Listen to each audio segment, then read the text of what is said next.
자, 128페이지 보겠습니다.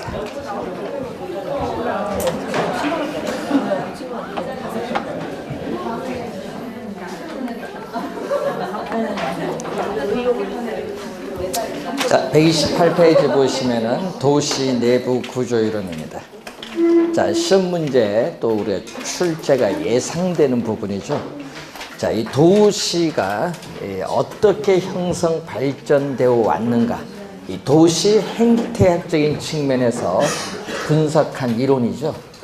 그래서 이 1826년에 나타난 이 튀넨이라는 최초의 농업 입지 이론이 있는데, 이 튀넨은 이 시장에서 거리가 멀어짐에 따라 이 경작되고 있는 이 작물을 6가지로 봅니다. 그래서 그 6가지 작물에 대해서 토지를 이용한 대가, 지대를 지불하는데, 그래서 이 6가지 형태의 우리가 지대를 지불하는 모형이 동심원상으로 나타난다.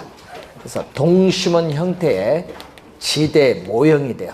동심원 형태의 지대 모형인데, 자, 튀넨은 최초의 농업 입지 이론이죠. 이 최초의 농업 입지 이론을 어디에 적용한 거죠?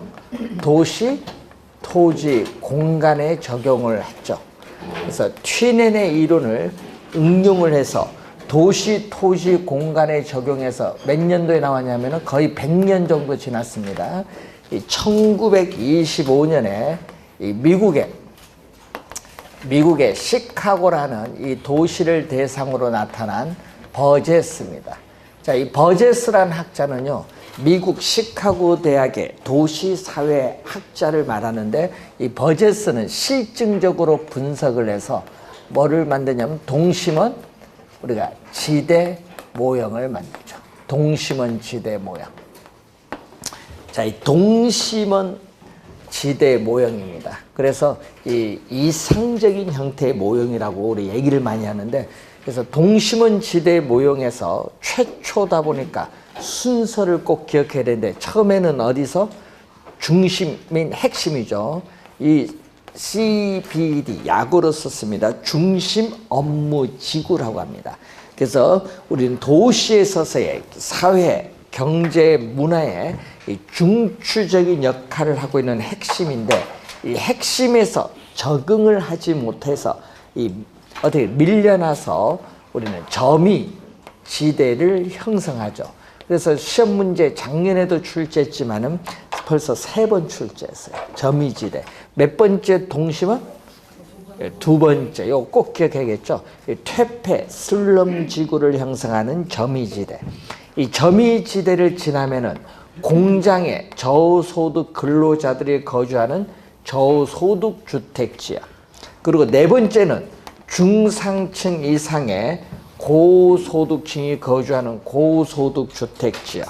그리고 우리가 5번째는 교외의 위성도시입니다. 교외 위성도시에서 이 도심의 사무실로 출퇴근하는 누구? 통근자 지역 또는 통근자 지대인데, 이렇게 5번째 동심원입니다. 자, 그래서 이 도시의 핵심으로부터 우리는 버제스는 5개의 지구로 동심원상으로 모든 방향으로 균일하게 도시가 성장을 한다는 동심원 지대 모형을 주장을 한다. 핵심은 몇 개? 1개. 핵심 요거 하나. 요거 최초인데 점이지대만 3번 출제를 했는데, 다음 시험에는요, 요 순서를 물을 수 있어요. 순서를 물을 때는 뭐죠? 5개 해설, 중심 업무지구, 점이지대, 저소득의 해설을 해놓고 그 5개의 지구 연결 잘못된 거 출제할 수 있어요. 아직 그건 출제하지 않았는데 그런 형태로 또 출제 가능하다는 거. 그래서 한번 시간 날 때 한번 교재 5개 한번 읽어보세요. 5개의 지구 어떤 게 있는가. 자, 그래서 도시의 공간 구조 형성. 이 버제스는 이 도시의 공간 구조에 있어서의 형성을 도시 생태학이라고 하죠. 자, 이 다윈의 진화론에서 처음 나온 용어가 생태학인데, 이 도시 이 생태학적인 측면에서 접근을 합니다. 도시 생태학인 측면에서 우린 접근해서 설명한 이론이 있죠. 그래서 생태학적 측면에서 접근을 하는데 이 생태학인데 여러분이 도시 핵심에서 적응하지 못해서 밀려나서 여기 들어오는 것을 뭐죠? 침입이라고 해요. 그래서 거주지가 핵심에서 분화가 된다는 얘기죠. 그래서 이 거주지가 분화되는 현상. 자, 이 도시의 핵심에 살고 있던 분이 적응하지 못해서 그 외곽으로 분화가 되는데 이 거주지가 분화되는 현상을 우리는 생태학적인 용어입니다. 침입. 어떤 지역에 새로운 요소가 개입을 하는 거예요. 침입. 그럼 또 이 지역에 기존에 살고 있는 원주민과 또 뭐를 하죠? 경쟁을 벌이고 경쟁을 벌이면 점점 이 지역이 누구로 침입한 사람들의 이용 주체로 바뀌는 형상을 또 전문용어로 천이 또는 계승이라고 하죠. 이 세 가지는 전부 생태학적인 용어다. 그래서 침입, 경쟁, 천이 등의 과정으로 설명을 하고 있는 우리가 이론이 바로 동심원 지대모형인데 이 지문도 여러분이 한 또 2번 정도 출제한 지문입니다. 자, 그래서 우선은 이 최초의 이론이니까 잘 기억을 좀 우선 해두셔야 될 이론.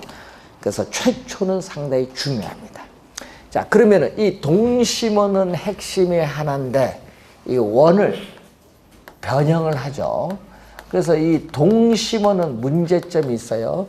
도로교통수단의 발달이 동심원 형태를 변형시킬 수 있는데 이걸 간과하고 있는 한계가 있고 또 여러분 산이나 강이 있으면 도시가 확산되는데 제약이 있죠. 이런 자연적인 장애물이나 철도 같은 인공적인 장애물 이런 걸 다 무시를 해버렸어. 여러분 산이 있으면 도시가 확산이 안 되잖아요.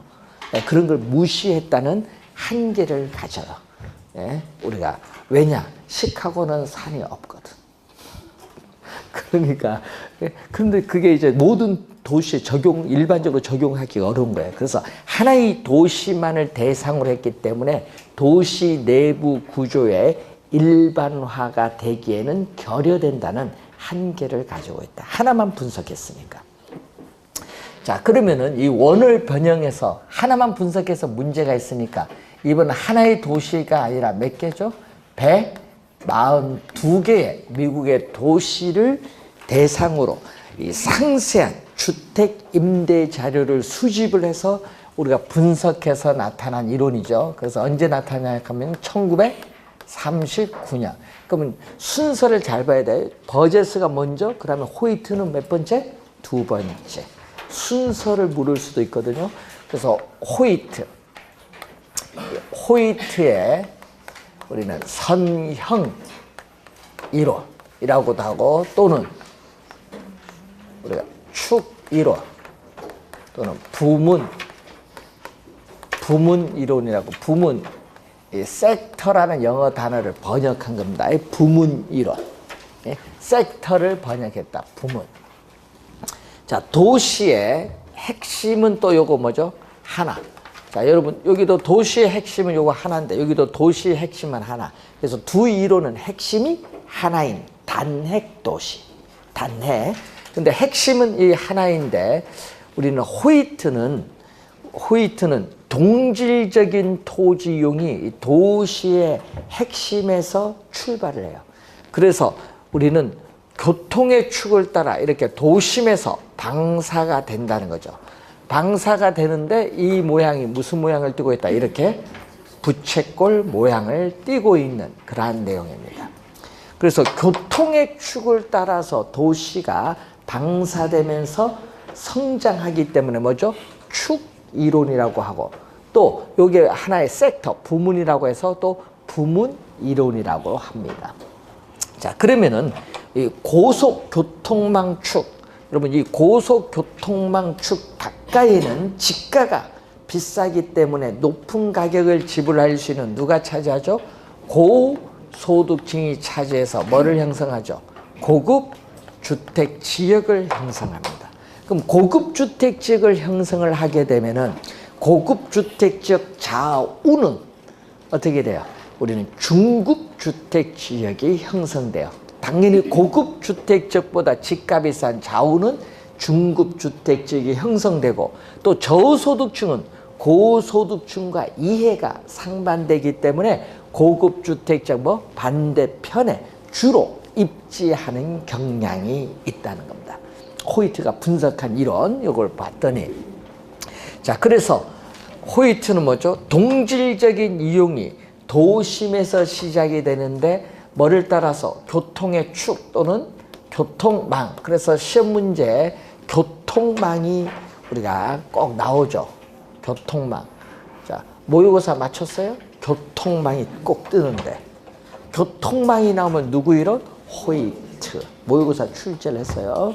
그래서 이 교통망을 따라서 도시가 성장 발전하는데 그 모양이 꼭 무슨 모양이죠? 선.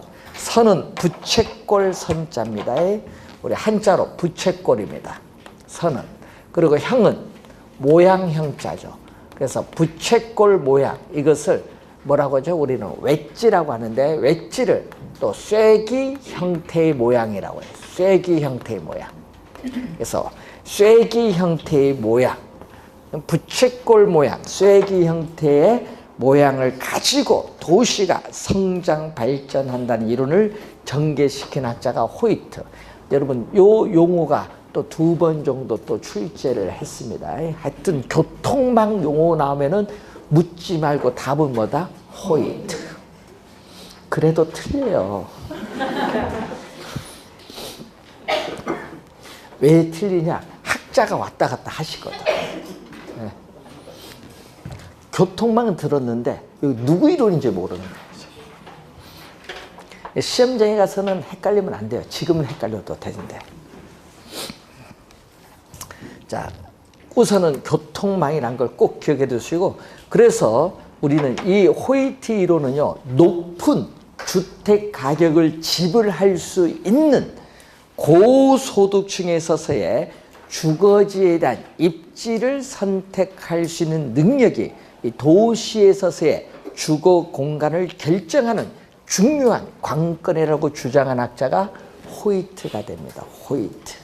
그래서 호이트는 주택 입지에 있어서 이동이라든지 그 설명을 함에 있어서 고소득층의 주거지 역할을 지나치게 강조한 이론에 불과하다는 한계를 가지고 있는데, 자, 밑줄을 하나 좀 그어봐야 되는데, 가끔 시험에 나오면 좀 주의를 좀 해야 될 용어가 하나 있습니다. 자, 그래서 색깔도 여러분이 거기에 있는데 5번 지문 보세요.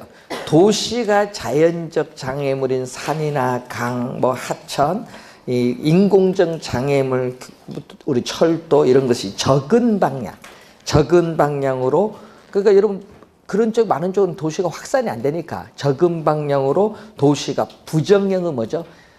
여러분 형태가 정형화된 게 아니라 정형화되어 있지 않은 부정형을 띠면서 확장된다는 것인데, 이것이 뭐죠? 허드에 있어서의 최소 마찰 비용 이론과 비슷한 일맥상통한 이론에 불과하다, 이런 얘기죠.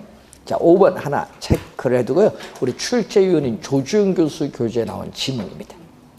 좀 주의 좀 하나 해두시면 되겠고, 자, 그리고 여러분 14번 문제 보시면은 다음에서 설명하는 도시 공간 구조 이론을 묻죠. 자, 거기 봤더니 뭐가 나오냐 하면요, 거기에 도시 공간 구조의 선정과 지역 분화에 있어서 중심 업무직으로부터, 여기 핵심이거든요, 도매, 경공업지구, 저급, 중급, 고급, 이렇게 주요 교통 노선, 교통이 떴어요. 그래서 쐐기 형태, 쐐기형 또는 뭐죠? 우리는 부채꼴 모양으로 우리는 확대 배치가 되고, 이 주택 가격을 지불할 수 있는 능력이 도시 주거 공간을 유형을 결정하는 중요한 관건이라고 주장한 학자가 호이트잖아요. 그러니까 아예 여러분 문제 이름도 줘서 호이트, 볼 거 없죠? 선형 이론. 자, 이런 문제만 출제되면 좋은데 그래도 틀린다는 건 어떡해? 학자 이름을 잘 이해를 해야 돼요.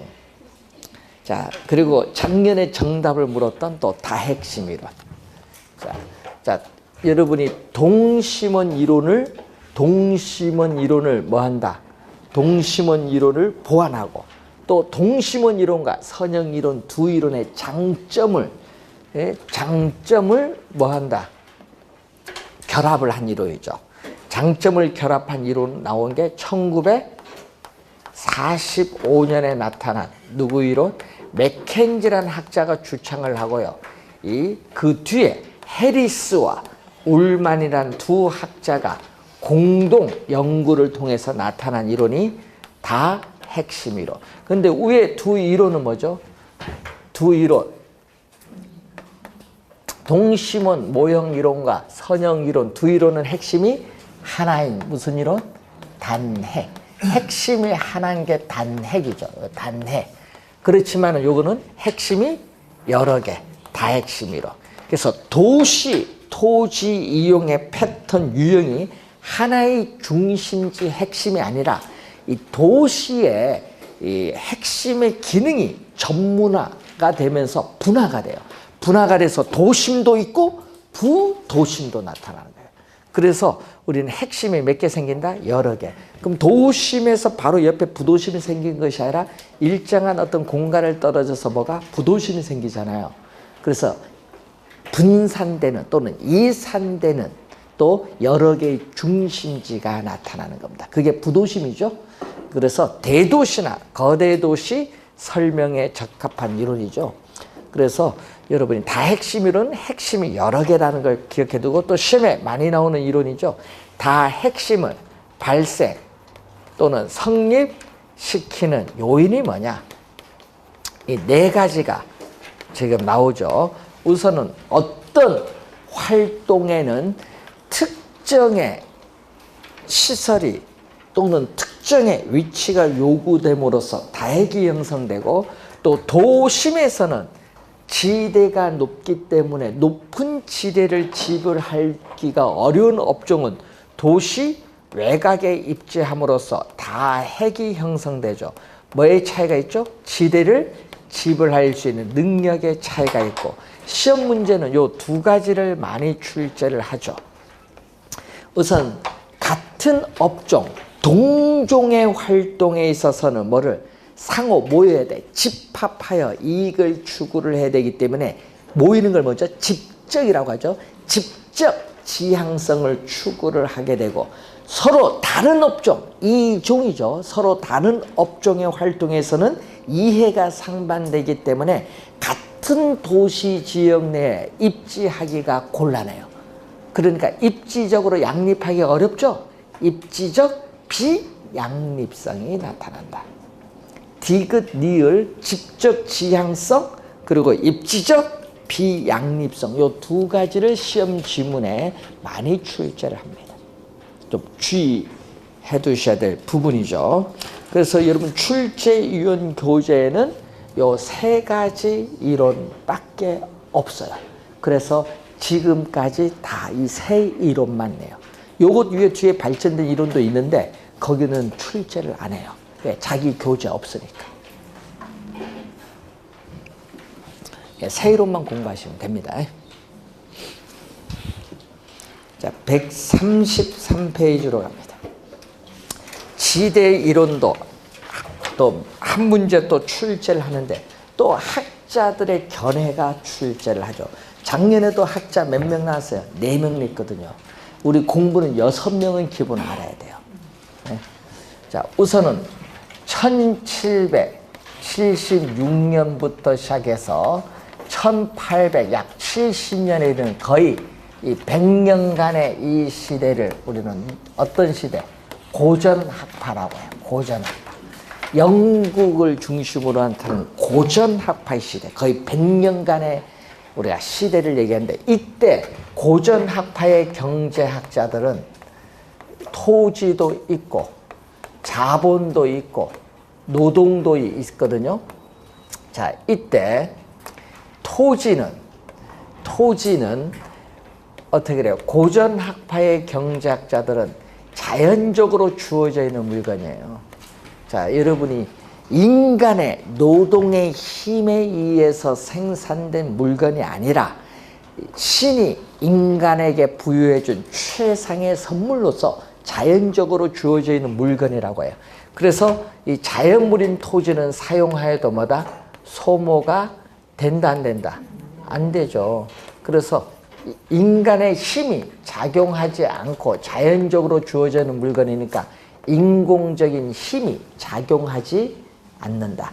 그런데 이 자본은 인간의 노동이라는 힘에 의해서 생산된 기계인데, 기계다 보니까 인공적인 힘이 작용했다, 안 했다?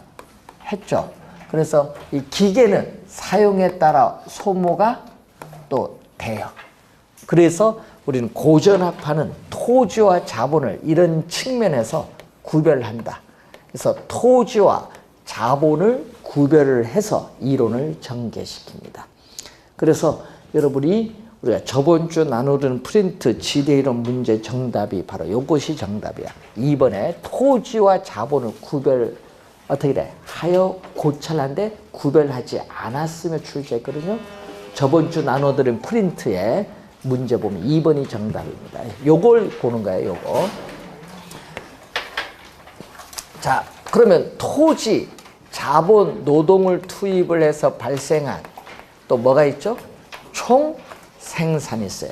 이 총생산에서 뭐를 빼냐 하면은 이 자본에 대한 대가.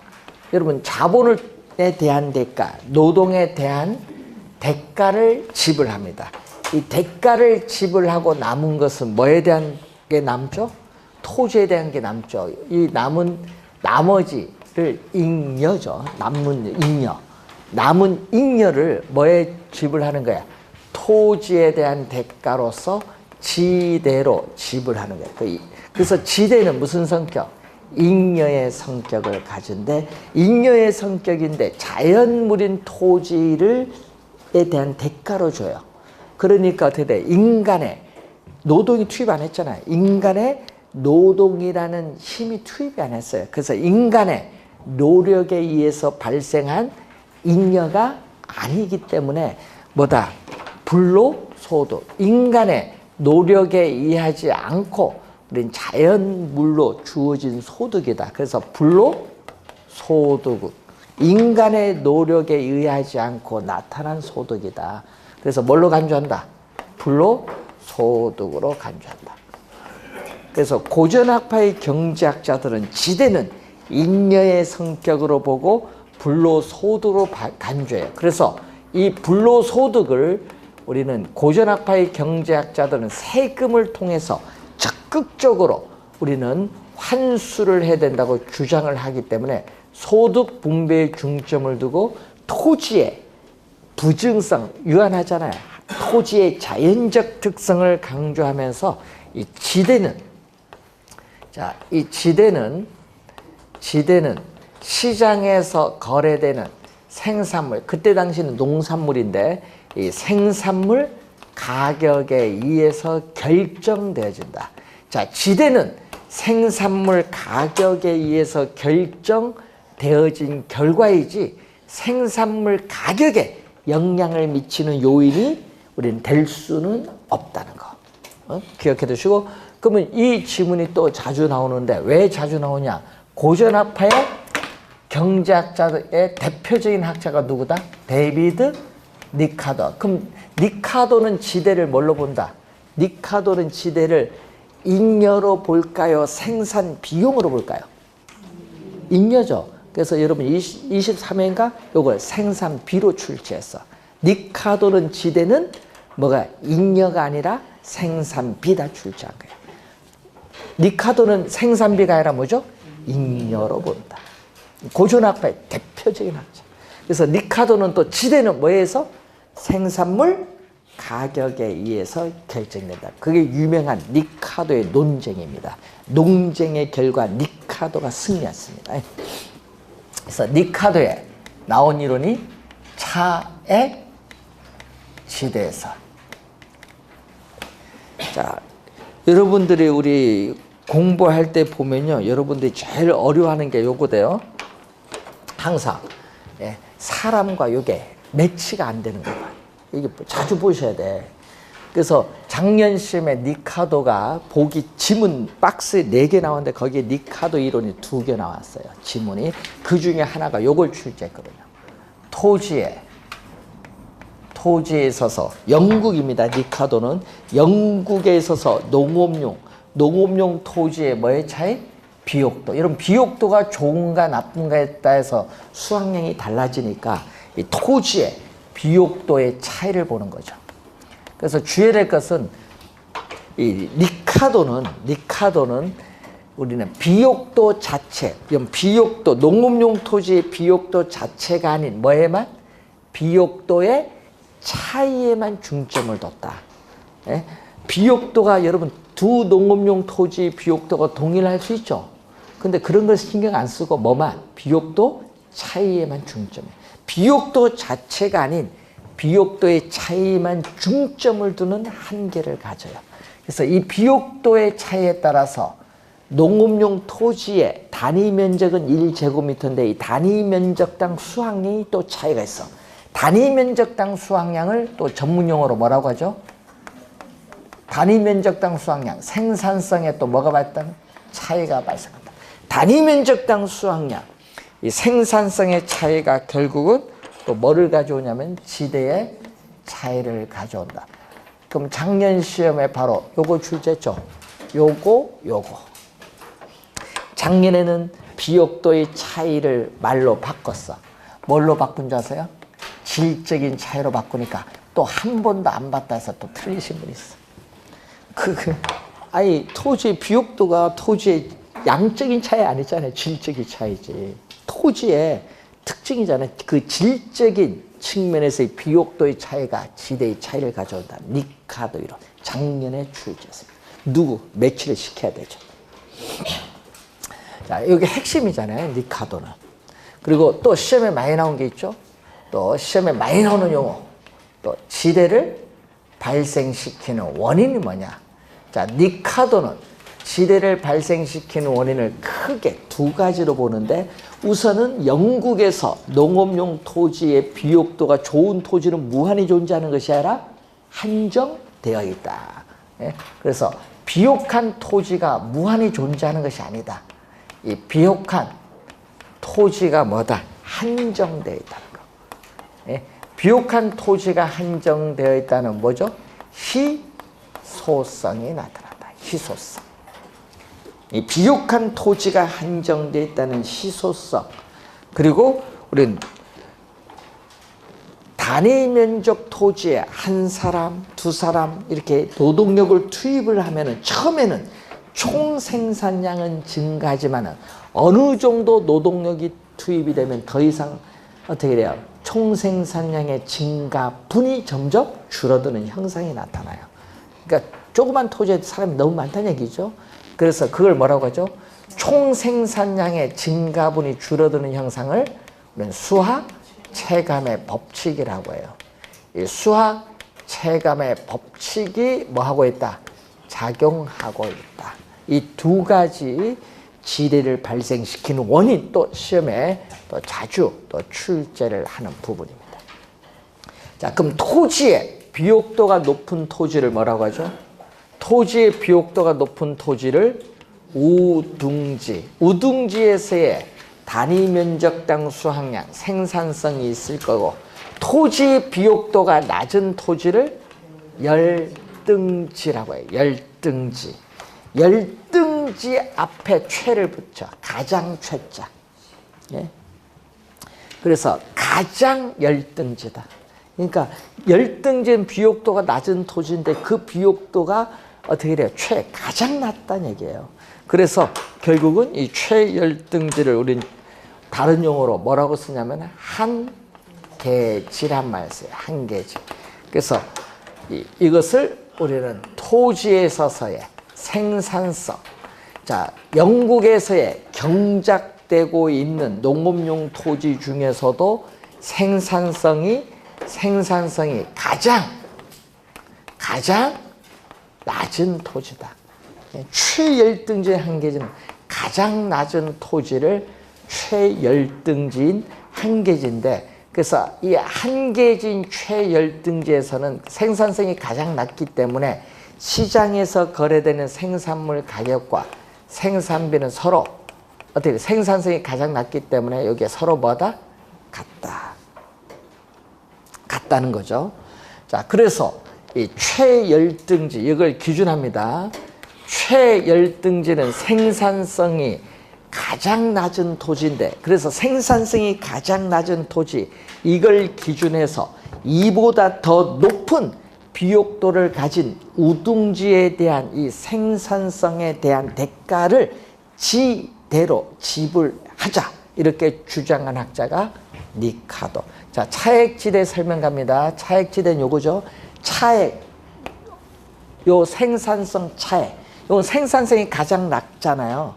이 가장 낮은데 이 두 생산성의 이 차액만큼 뭘로 지불하자?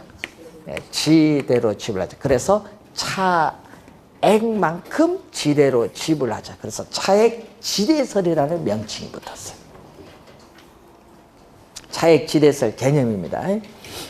자, 그리고 한계지에서는 어떻게 돼요? 니카도는 한계지에서 지대는, 니카도는 한계지에서의 지대는 생산물, 시장에서 거래되는 생산물 가격과 그 생산물을 생산하는데 투입되는 생산비 이 차이만큼 지대를 지불해야 된다고 주장을 하는데, 문제는 니카도는 한계지에서 생산물 가격과 생산비가 서로 같기 때문에 이 두 개가 같으니까 같은 걸 빼니까 뭐죠? 제로다. 그래서 니카도는 한계지에서 지대가 발생하지 않는다. 지대가 제로잖아요. 이걸 또 시험에 많이 출제됩니다. 니카도는 한계지에서 지대가 발생하지 않는다. 이유를 알아야죠. 왜 발생하지 않는지. 시험에 많이 나오는 지문입니다. 또 시험에 많이 나오는 지문이 있어요. 자, 한번 봅니다. 또 많이 나오는 지문. 비옥도가 동일하면 어떻게 돼요? 토지의 비옥도가 동일하다. 동일하면은 생산성도 동일하고, 그럼 지대도 동일합니다. 근데 현실적으로는 지대가 동일하지 않고 차이가 발생하고 있어요. 그럼 토지의 비옥도가 동일하더라도 지대의 차이가 발생하고 있는데, 이것을 니카도는 설명을 하지 못하는 한계가 있어요. 그럼 왜 설명 못하느냐? 그것은 바로 니카도는 토지의 뭐를? 위치 문제를 뭐했기 때문에 경시를 했다. 그래서 니카도는 또 토지의 위치 문제를 경시하고 있다는 한계를 가지고 있어요.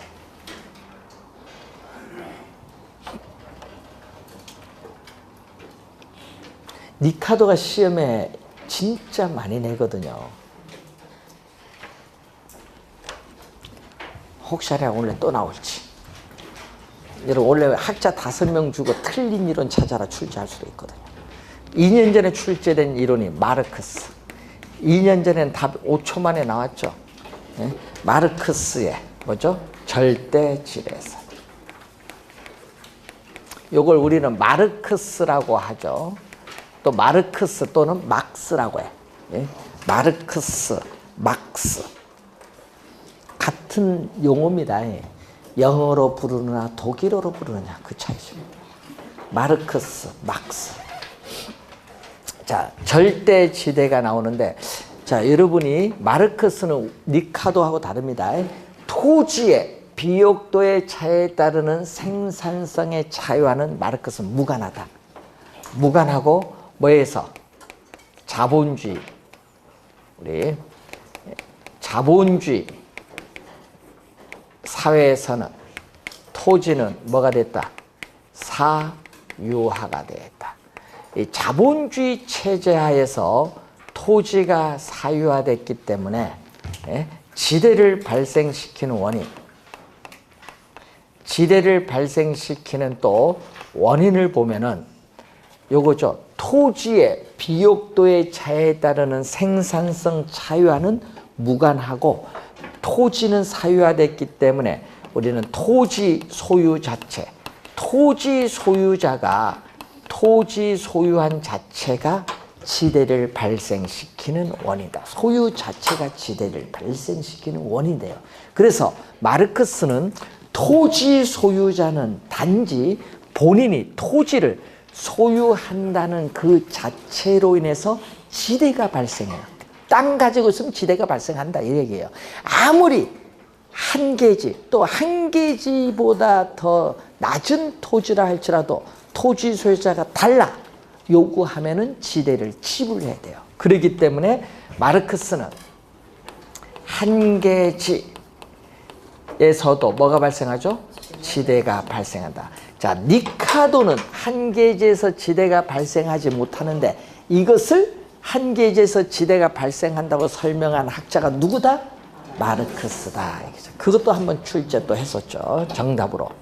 한 개지에서 지대가 발생한다. 이 지문 박스로 주어지고 누구 이론이냐? 마르크스. 요거 2년 전에 출제를 했습니다. 마르크스. 자, 마르크스 이론을 이제 받고, 자, 세 번째 이론은 이제 넘어가는데, 자, 여러분 135페이지 17번 문제 보시면은 토지 소유자가 토지를 소유하고 있다는 독점적 주의 때문에 받는 수입이 바로 뭐다? 절대 지대인데 이 최열등지에서도 발생하고 있다. 그리고 지대는 토지 비옥도나 생산력에 관계없이 발생하고 있죠. 왜? 토지가 사유화가 되고 있기 때문에. 이거 누구 이론이야? 마르크스.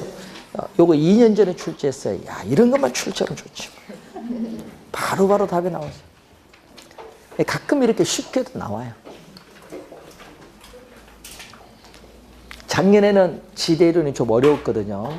예, 많이 어려웠어요. 작년에는 박스로 나왔는데 그리고 한번 어려우면 올해는 쉽게 나올 거예요. 지대 이론. 자, 1826년에 뭐죠? 고립국 이론, 취넨인데 고립국 이론인데 최초의 무슨 이론? 이것도 최초잖아요. 최초의 농업 입지 이론이에요. 여러분이 고립국 이론은 최초의 농업 입지 이론인데 독일의 누구? 취넨. 취넨에서 나타난 최초의 우리가 농업 입지 이론이다 이렇게 보시면 되겠습니다.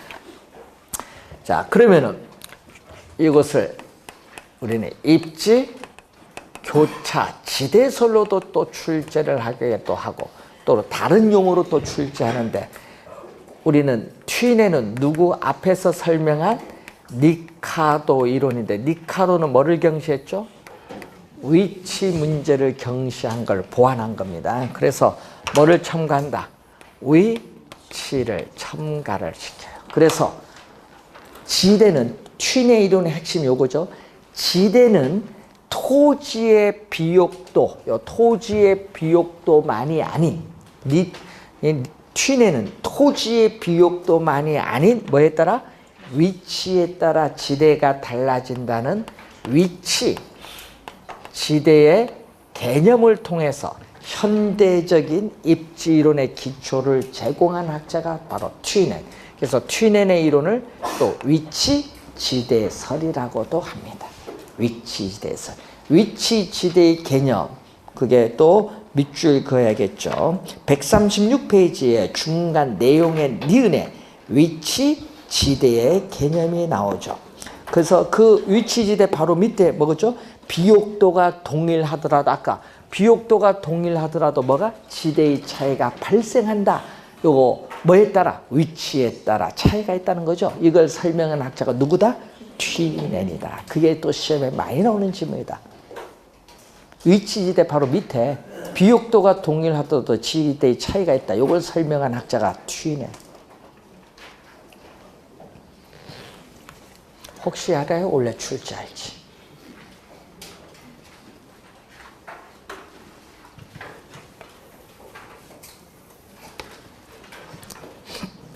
자, 이게 중심지. 자, 중심지인 시장을 말하고 지대, 거리입니다.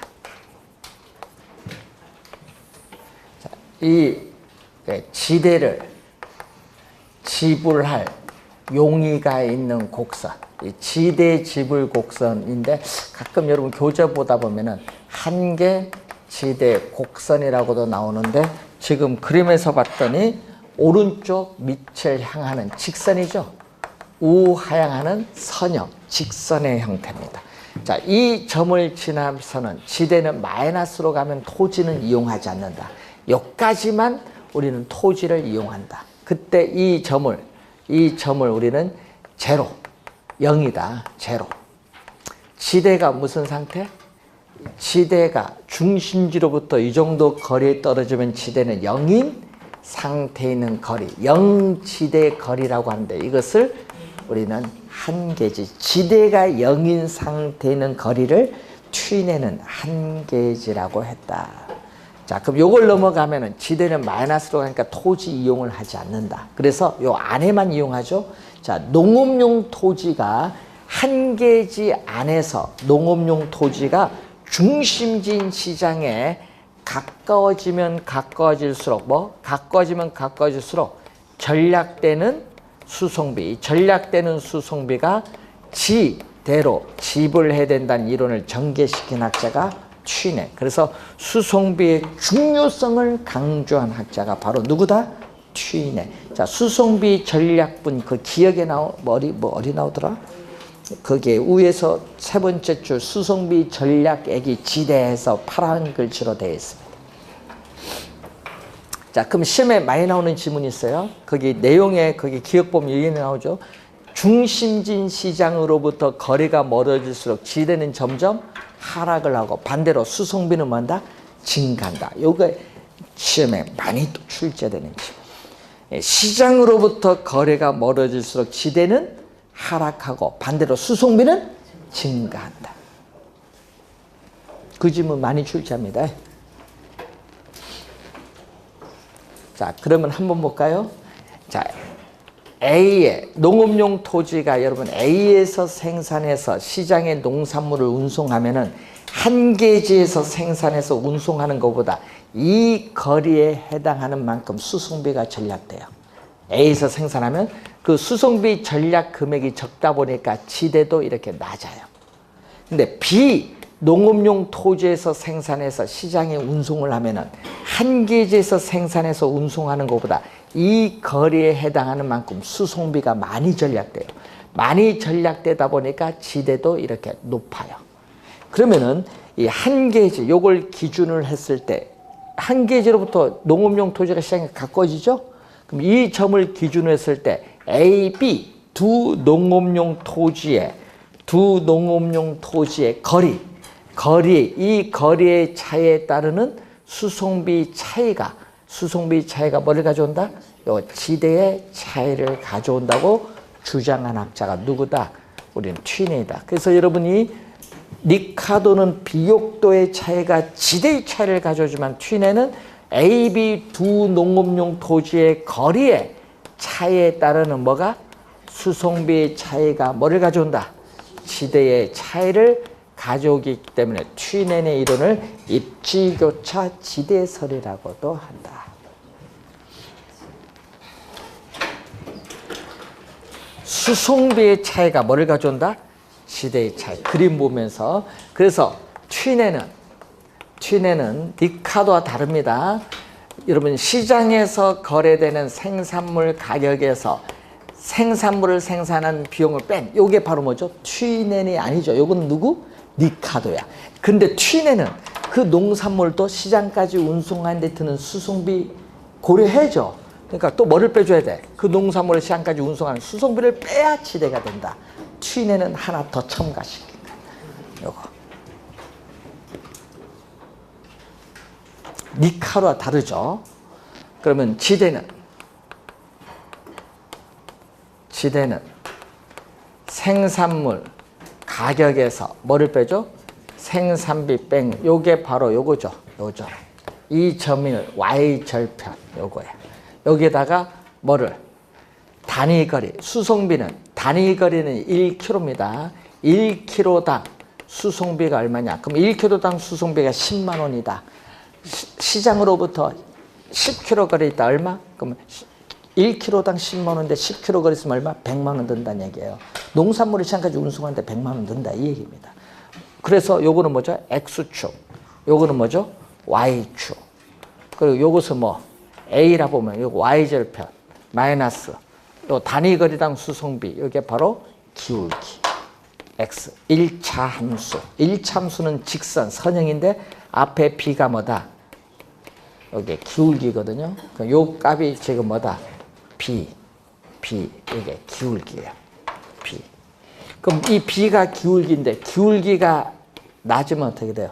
기울기는 뭐예요? 단위거리당 수송비인데 단위거리당 수송비가 낮으면 이 점을 기준으로 이렇게 우측으로 회전 이동해서 한 계제가 더 외곽으로 연장되면서 이만큼 재배 면적이 더 확대된다는 것을 그림을 통해서 알 수가 있습니다.